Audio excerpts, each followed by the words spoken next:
जब सेवा से निवृत्त होकर हम एकांत में मंत्र जप कर रहे हैं तो ये चार बातें नहीं होनी चाहिए मंत्र जापक में या नाम जापक में। उस समय जिस समय हम बैठे हैं, पहला, नाम जप या मंत्र जप में जो ही हम माला प्रारंभ करते हैं तो सदगुरुदेव भगवान को प्रणाम करके मौन धारण करते हैं जब तक वो माला ना हो जाएगी। अत्यंत आवश्यक होने पर भी माला पूरी ही करनी है, तब बात करनी है मंत्र जाप में। ये नियम होना चाहिए। अगर ऐसा नहीं है तो फिर माला पुनः आपको प्रारंभ करनी पड़ेगी, उसे पूरा करने। बीच में रोक कर बात करके फिर आगे, ये नहीं चलेगा, ये दोष माना जाता है। माला पूरी होने तक वार्ता नहीं हो सकती। बोलना बीच में, पहला दोष। दूसरा, इधर उधर देख ऐसे माला जपने, मेरुदंड सीधी, नासाग्र दृष्टि ऐसे। जिसे नींद आने की संभावना है वो आंख मूंद के भजन करने मत बैठे। नहीं, कंबल या शाल ओढ़ा, आंख मूंद ली तो माला छूट जाएगी और आपका समय व्यतीत हो जाएगा नींद में। ऐसा प्राय होता है। कठोर आसनों पे बैठ करके नींद ना आवे इसलिए नासाग्र दृष्टि रख के जप किया जाता है। उस मंत्र का ध्यान करते हुए आंख खुली हुई, बार बार पलक झपकना ऐसे ऐसे, ये नहीं, नासाग्र दृष्टि रखते हुए मंत्र जप करते हुए बोलना नहीं। जैसे 11 माला का नियम दिया है गुरु मंत्र का, तो जिनकी विशेष विशेष सेवाएं हैं, जब आपको समय मिले, जितना मिले अधिक से अधिक आप मंत्र जाप करें। जब आप आसन पे बैठकर मंत्र जाप कर रहे हैं तो बोलना नहीं है, माला पूरी होने पर ही बात करें अगर कोई अत्यंत आवश्यक है। दूसरा, इधर उधर गर्दन हिलाना, देखना, ये नहीं। मेरुदंड सीधी, आंख खुली हुई, आंख मूंद के नहीं जपना। एक महाभागवत की पत्नी निरंतर भगवदाकार वृत्ति में रहती थी। उनके पति जब पूजा में बैठते तो आंख मूंद करके बैठते, ध्यानस्थ से। एक बार उन्होंने पूछा, प्रभु आपके आंख मूंदने और आंख खोलने में अंतर पड़ता है क्या? उनका पड़ता है। तो बोले आपकी पूजा अधूरी। हम चाहे बाहरी दृष्टि में हो या आंतरिक दृष्टि में हो, एक ही चिंतन होना चाहिए। आंख खुली हो या आंख बंद, तभी सच्चा उपासक है। तीसरा, हिलना मंत्र जाप के समय। ये कीर्तन में हो सकता है, पद गायन में हो सकता है, लेकिन मंत्र जाप के समय हिलना नहीं, ये नहीं। गर्दन घुमाना, बात करना। चौथा, हंसते हुए प्रपंच की वार्ता करना, हंसी मजाक चल रही, बोलना मतलब उत्तर देना। चौथे में जो हंसते हुए प्रपंच वार्ता करना। बैठे कुर्सी में 3 लोग, माला हाथ में, प्रपंच की वार्ता। अपमान कर रहे हो माला का, मंत्र का। आप क्या कर रहे हो? उपहास कर रहे हो। 4 लोग जा रहे, माला सरक रहा है, बातचीत कर रहे, तो माला सरकाने से थोड़ी भगवत प्राप्ति होगी। जो माला की एक भी मन का नाम और मंत्र से खाली ना जाए, उसका चिंतन करते हुए, वो आंतरिक चिंतन को बढ़ाने के लिए माला है। माला सरकाने से थोड़ी भगवत प्राप्ति होती है। माला की मनका के सहारे से हम प्रत्येक मंत्र का चिंतन करके, उसका श्रवण करके, मनन करके, तब फिर आगे बढ़ते हैं। ये थोड़ी कि जल्दी जल्दी किसी किसी की माला को तो देखते हैं कि इतनी रफ्तार से कैसे चल सकती है। अगर हम केवल राधा नाम भी जपें तो इतनी रफ्तार से नहीं चल सकता, क्योंकि हमें लिखना है राधा राधा। फिर अष्टादशाक्षर मंत्र या 12 मंत्र। फिर इन मंत्रों को तो कैसे आप इतनी जल्दी, कैसे बिना अक्षर मात्रा दर्शन किए कैसे आप मन का सरका दिए? 11 माला बहुत होते हैं। अगर जिस पद्धति से कहते 11 माला कर लो तो बहुत जल्दी मानसिक सिद्धि प्राप्त हो जाए। सामने मंत्र लिखा हुआ है, हर बार नवीन मंत्र की रचना कर रहे हैं। हर मनके पे, एक मनके पे पूरा मंत्र लिखा, फिर एक मनके पे पूरा मंत्र, फिर मन। देखो मन कहां भाग के जाएगा, मन निर्विषय हो जाएगा। सच्चिदानंद की तरफ दौड़ पड़ेगा मन। जब के समय किसी को उत्तर देना, इधर उधर देखना, शरीर को हिलाना, हंसते हुए हंसी मजाक वार्तालाप करना, 4 बातें जब में निषेध है। जब काले न भासेत नान्यानि प्रेक्षेत बुधः न कंपेत शिरोग्रीवाम दंता नैव प्रकाशयेत। 4 बातें। ए हंसी मजाक, 2 साधक चल रहे रास्ते में, माला भी चल रहा, हंसी मजाक। तुम्हारे पास समय कैसे, तुम्हारा माला कैसे चल रहा है, तुम वार्ता कर रहे हो, हंसी मजाक कर रहे हो, ऐसा नहीं, इतने सिद्ध नहीं हो गए हो। जो शास्त्र जब काले न भाषित नान्यानि प्रेक्षित बुधा न कंपित शिरोग्रीवाम दंतान नैव प्रकाशित। माला जपते समय ये ऐसे हिलना डुलना, शांत, हंसी मजाक, न दंतान नैव प्रकाशित, दांत नहीं दिखाई देने चाहिए। गुरुमंत्र के समय तो मुख से वायु भी नहीं निकलनी चाहिए, मुख से। बस ये स्थिति, थोड़ा दांतों के बीच में जगह है, जिह्वा का अग्रभाग ऊपर के दांत के जोड़ पे है, हल्की सी नाक की श्वास से मंत्र का उच्चारण है, उसी का श्रवण है, और नेत्रों से दृष्टि में हम देख रहे हैं। भगवदाकार मंत्राकार वृत्ति करनी है। प्रभु के मंगलमय नाम उच्चारण करने से करोड़ करोड़ जन्मों के पापों का नाश होता है, ऐसा शास्त्र और ब्रह्म ऋषियों ने निश्चय किया है। भगवान का नाम उत्तम श्लोक है, पवित्र कीर्ति है। जो नाम जप करता है वो पवित्र कीर्ति वाला हो जाता है, वो उत्तम श्लोक भगवान को प्राप्त कर लेता है, भगवत स्वरूप हो जाता है।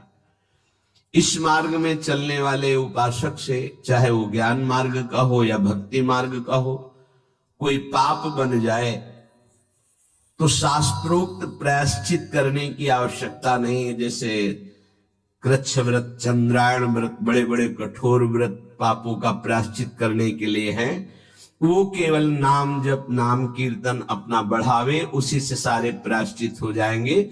जप करने वाले को अन्य प्रायश्चित करने की आवश्यकता नहीं है। जब तक अनंत जन्मों के हमारे पाप हैं, तब तक हमारी नाम में रुचि नहीं होती। ये बहुत ध्यान देने का विषय है कि जब नाम की इतनी महिमा है तो सब लोग नाम में क्यों नहीं लगते? बोले इसलिए नहीं लगते कि इतने पाप हैं कि नाम की तरफ रुचि ही नहीं हो सकती। जैसे कोई कहे कि चीनी चीनी चीनी कहने से तो क्या मुंह में मिठास आ जाएगी क्या? भोजन भोजन भोजन करने से क्या पेट भर जाएगा क्या? तो ऐसे ही कृष्ण कृष्ण राम राम राधा राधा करने से क्या राधा मिल जाएंगे क्या? बड़े तर्क होते हैं ना दिमाग में। वो जड़ वस्तु है, वो न पहले थी न बाद में रहेगी, बीच में भी उसकी सत्ता नहीं है। नासतो विद्यते भाव। और जो भगवान को अधीन कर ले, भगवान से भी महान, जिसकी महिमा स्वयं भगवान नहीं वर्णन कर सकते। कहूं कहां लगी नाम बड़ाई, राम न सके नाम गुण गाई। वो इन भौतिक पदार्थों के नाम जैसा नहीं है, वो सच्चिदानंद है। स्वप्रधानमेव पुरुषोत्तम कीर्तनम पाप प्रध्वंसन हेतु। जो भगवान पुरुषोत्तम का नाम कीर्तन करता है, उसे अन्य साधन करे या न करे, प्रधान साधन नाम जप या नाम कीर्तन उसके सर्वस्व पाप का नाश कर देता है। किसी दूसरे प्रायश्चित के स्पर्श की भी आवश्यकता नहीं है।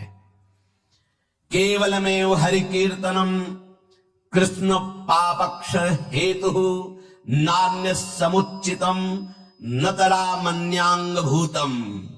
केवल नाम जप नाम कीर्तन संपूर्ण पाप और पाप प्रवृत्ति को विध्वंस कर देता है। अन्य किसी साधन के अंगभूत की आवश्यकता नहीं है। हो रहा है अच्छा, नहीं हो रहा तो चिंता की बात नहीं है। संपूर्ण पाप और पाप प्रवृत्ति का नाश करने के लिए केवलमेव हरि कीर्तनम, केवल भगवन नाम कीर्तन, भगवन नाम जप। नरक हेतु संस्कारः प्रायश्चित्त निर्वत्ते न सजाति योत्पादकः भक्त्या पुनरुभव विधोपीति भक्तेरे वात्यंतिक शुद्ध हेतुत्वम न कर्मणाम। जैसे निश्चित हो चुका है आपके पाप कर्म से बन चुके कि नरक जाना है, निश्चित हो चुका है, अब उसको मिटा सकता है तो केवल नाम जप मिटा सकता है, दूसरा कोई साधन नहीं है। न कर्मणाम, कोई ऐसा कर्म नहीं कि तुमको रोक सके नरक जाने से, ऐसे आचरण बन गए। तो बोले नरक का हेतुभूत जो कर्म हुआ, जो पाप जमा हुए, उसमें भस्म करने के लिए और भी प्रायश्चित हो सकते हैं, लेकिन उसकी जो वासना है, जो संस्कार है, जो पाप प्रवृत्ति है, वो किसी में नष्ट करने की सामर्थ्य नहीं, किसी कर्म में, वो केवल नाम जप में है। नाम बड़े बड़े पापों को विध्वंस करके पाप के वासना, संस्कार, प्रवृत्ति का नाश कर देता है। संस्कार निवृत्त हो जाना एक बहुत कठिन बात है, पाप निवृत्त होने के तो बहुत साधन बताए गए हैं। अतः एकमात्र नाम जप, नाम कीर्तन पाप प्रवृत्ति, पाप संस्कार, संस्कारों की निवृत्ति कर देता है। अत्यंत शुद्धि साधनम आवृत्ति गुणकम कृष्ण कीर्तनम अत्यंत शुद्धिश्च सह वासना भी पापानां परिचयः भविष्यद् भी पापैरनुपश्लेषः फलमावृतिः प्रारब्ध परिक्षये च युक्तमेवावृत्तोपेक्षणम्। यदि बार बार नाम की आवृत्ति की जाए, राधा राधा राधा राधा, बार बार श्री कृष्ण कीर्तन किया जाए, नाम जप किया जाए, तो किसी अन्य साधना से जो शुद्धि नहीं होती वो बहुत जल्दी ये नाम जप से, नाम कीर्तन से होती है। वासनाओं के साथ समस्त पापों का नाश हो जाना अत्यंत शुद्धि है। भविष्य में कभी किसी पाप का संपर्क जो भूल से, चूक से, कुसंग से, उपासक से बन जाता है, वो तत्काल भस्म हो जाता है। तत्काल इतनी भीषण जलन प्रायश्चित पैदा होती है कि उसके लिए नहीं कि अभी का पाप शाम तक भी टिक पाएगा, नहीं, तत्काल प्रायश्चित होता है। नाम जप से तत्काल ग्लानि, इतनी जलन क्यों, भस्म हो जाता है। और अगर उपासक चाहे तो प्रारब्ध का क्षय भी कर देगा। प्रारब्ध अर्थात जो शरीर भोग निश्चित हो चुका है, ऐसा ना समझे कि नाम जापक भजन करने वाला प्रारब्ध क्षय नहीं कर सकता। हर रोग को नष्ट करने की सामर्थ्य है, पर वो अपने नाम जप की जो आवृत्ति कर रहा है, अव्यावृत भजना, बार बार नाम जप कर रहा है, वो आराध्य देव के विधान को जानकर सुखी होने वाला उपासक हो जाता है।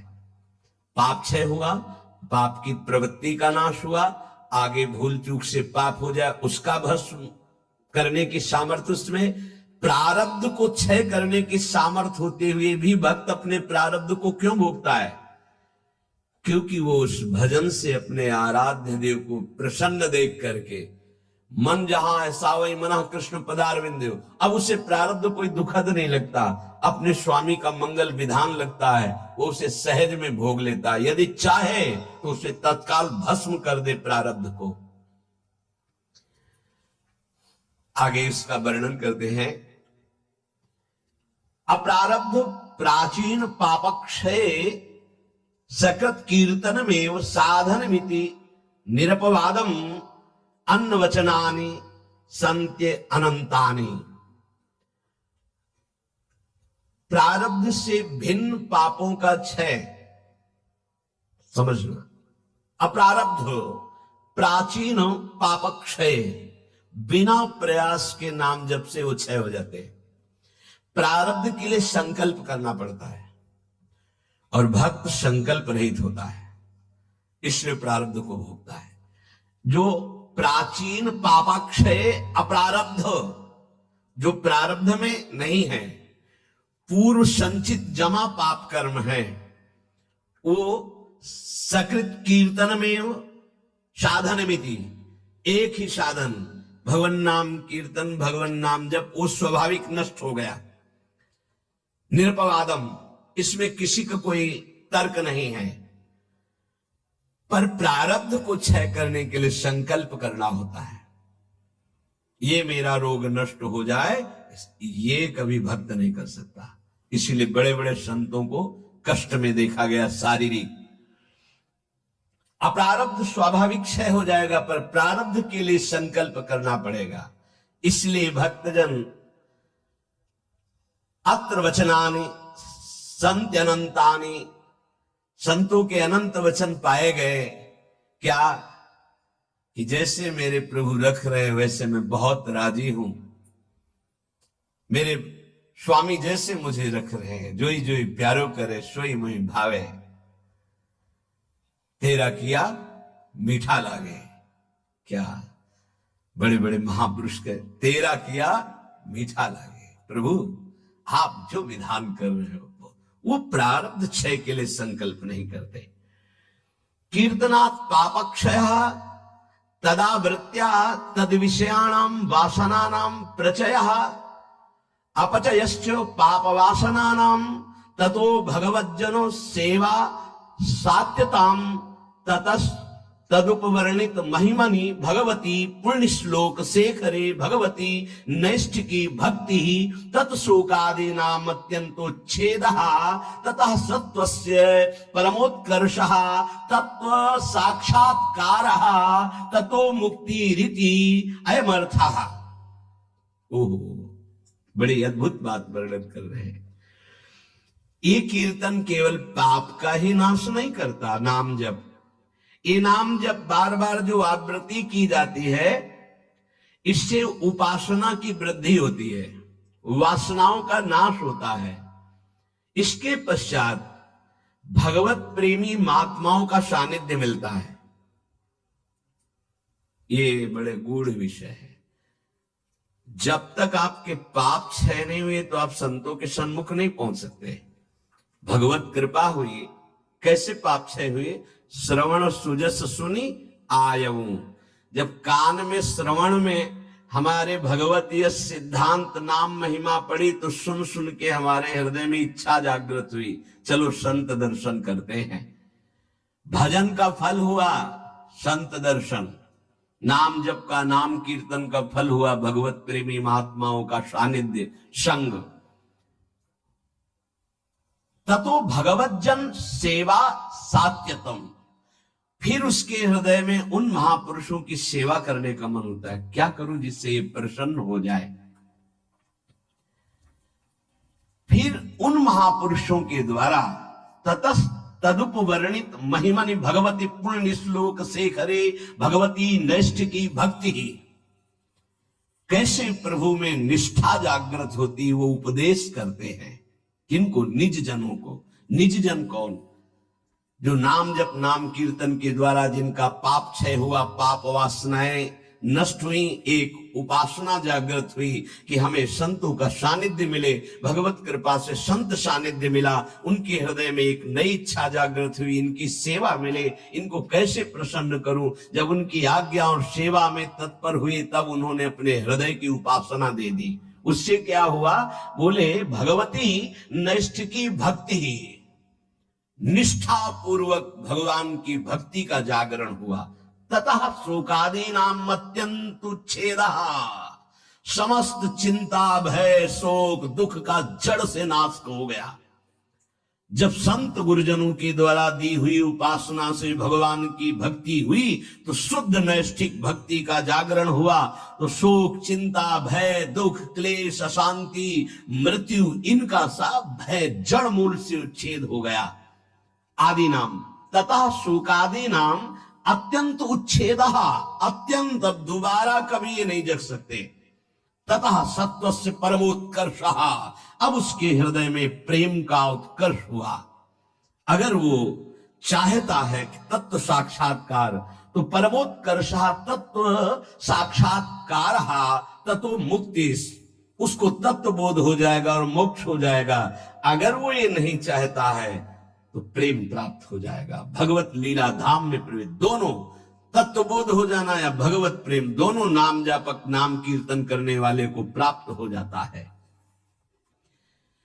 तो सर्वेशाम अपि भगवन नामम प्रत्येक मेहतादृशम सामर्थ्यम न चा नरक सृष्टे रानर्थक्यम दग्धेपि कश्चितम प्राचीने पापमनि। तब तो फिर नरक तो कोई जाएगा ही नहीं, तो नरक की सृष्टि करना व्यर्थ हो जाएगा। यदि नाम जप नाम कीर्तन सब करेंगे तो सबके पाप नष्ट हो जाएंगे, सब तत्वबोध सब भगवत प्रेम प्राप्त कर लेंगे। तो नरक सृष्टि रानर्थक्यम, बेकार की नरक की सृष्टि हुई। दग्धेपि कर्तचित प्राचीने पापमनि, क्योंकि पूर्व पापी नरक में दग्ध करते हैं, जलाते हैं, कष्ट भोगाते हैं, और वो तो नाम जप नाम कीर्तन से नष्ट हो जाता है। तो कह रहे हैं तदुत्तर काल भावी भी रंगो भी महदवा मानिश्च नरकपातस्यापि संभवात्। बड़ा सूक्ष्म विषय वर्णन करते हैं। ना चावृत्ति गुणकमेव कीर्तनम सर्वस्यापि भविष्यतीति कश्चिदस्ति नियमः। एक तो सब नाम महिमा सुन भी नहीं पाएंगे। भारत में कितनी जनसंख्या है? 135-40 करोड़ तो है ही है। क्यों, ऐसे ही तो है 140 करोड़। क्या सब नाम महिमा सुनते हैं? क्या सब भगवान नाम कीर्तन करते हैं? नहीं। तो कह रहे हैं ये बात मत सोचो कि कोई नरक नहीं जाएगा, बहुत जाएंगे। क्योंकि नाम कीर्तन नाम जप में सब थोड़ी लगे हैं। दूसरी बात, जो नाम में लगे भी हैं वो कह रहे हैं कि संभावना है उनके नरक जाने की। कैसे? बोले यदि किसी महापुरुष का अपमान कर दिया, निंदा कर दी, वैष्णव अपराध बन गया तो पतन होने का चांस हो जाता है। या आज्ञा शास्त्र की उल्लंघन करके कहीं ममता कर बैठे तो उसको पतन होने का चांस रहता है। बोले उदाहरण में आप बताइए कि नाम जापक कौन जो ममता करके अपनी स्थिति से भ्रष्ट हो गया? बोले अतएव भरत देवस्वापि ऋषभ देवे नानुग्रहीतस्यापि प्रतिबद्धा परोक्षानुभवत् वादांतरायै रत्यंत सूक्ष्मन् भगवद उपासना त्वाच्च तदुत्तर काल भाविना मृगासक्ति रूपेण कर्मणा निकृष्ट देहारंभा मृगत्वमपि। जहां निरंतर भजन के लिए राज्य और पत्नी और पुत्र आदि का त्याग किया भगवान ऋषभ देव जी के पुत्र भरत जी, वही मृग की ममता में आकर के मृगाशक्ति रूपेण कर्मणा निकृष्ट देहारंभा, निकृष्ट देह मृग की प्राप्त कर लिए। अगर ममता करेंगे चूक हो जाएगी, जन्म जन्मांतर के लिए कितना जाना पड़ेगा। उनकी सावधानी ये रही कि मृग शरीर में भजन किए तो अगले बोध संपन्न जड़ भरत जी के रूप में प्रकट हुए। अगर नाम जप कर रहे हो, भजन कर रहे हो और वैष्णव निंदा कर रहे हो, संत अपमान कर रहे हो, संत द्रोह कर रहे हो, तो आपको भ्रष्ट हो जाना पड़ेगा, अपनी स्थिति से गिर जाना पड़ेगा। जय विजय योश्च वैकुंठ वासिनोरपि ब्रह्मविदो मानादधा पतनम। ब्रह्मविद महापुरुष सनक सनंदन सनातन सनत कुमार का अपराध करने के कारण वैकुंठ में विराजमान जय विजय अधापतन को प्राप्त हो गए। ब्रह्मविदवमान जनितम ही दुरितम दुरत्ययम भगवद उपासनेनापि भगवद भक्तावमान जनितम च प्रपंचितम। कह रहे हैं कि जो ब्रह्म धाम में विराजमान वैकुंठ धाम में वो जब अपराध कर दिए भक्त का, सनक सनंदन सनातन सुमनत कुमार का, तो उनको 3 जन्म के लिए अधापतन हुआ और राक्षस भाव को प्राप्त हुए, दैत्य भाव को प्राप्त हुए। तो जो भगवद भाव मान जनितम च प्रपंचितम, जो प्रपंच दृष्टि रखकर नाम जप करते हो, भगवत भक्तों का अपमान कर देते, निंदा कर देते हैं, तो महात्माओं का अपमान करने से उनकी गति बिगड़ सकती है। इसमें 3 बात बताई। पहले तो सब नाम महिमा सुनते ही नहीं है, सबके कानों में ही नहीं पहुंचती। अगर किसी के कानों में पहुंचती है तो बड़ा भाग्यशाली ही उसे पकड़ पाता है, नहीं तो छोड़ देता है। तो ऐसे लोगों की गति दुर्गति ही होती है। दूसरे जो नाम पकड़ते हैं उनमें कोई भाग्यशाली होता है कि किसी की निंदा स्तुति ना करते हुए, नाम जप करते हुए आगे बढ़ जाए। नहीं तो जहां नाम जप हुआ अपने में गुणाभिमान आने की संभावना होती है, अगर साधु संग ना हुआ, वो दूसरे संतों की फिर अवहेलना, निंदा, अपमान।